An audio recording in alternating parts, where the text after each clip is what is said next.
Emil, inaabangan pa rin natin sa ngayon ang nakatakdang pagdalaw ni Pangulong Duterte dito sa burol ni ako Bicol Party List Representative Rodel Batucabe.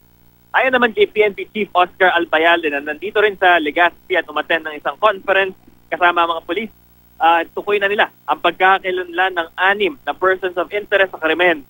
Nahihirapan daw kumuha ang mga investigador ng karagdagang pahayag dahil natatakot magsalita ang mga residenteng malapit sa crime scene. Hindi raw nila alam kung bakit.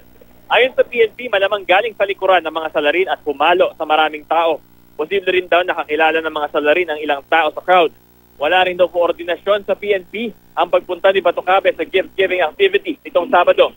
Kung meron daw police visibility, baka napigilan ng krimen.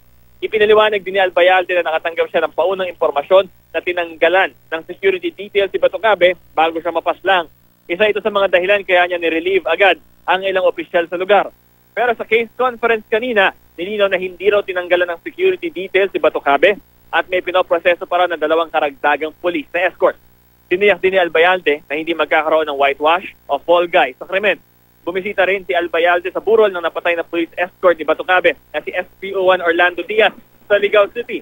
Yan ang latest mula rito sa Taraga Albay. Balik sa Emil.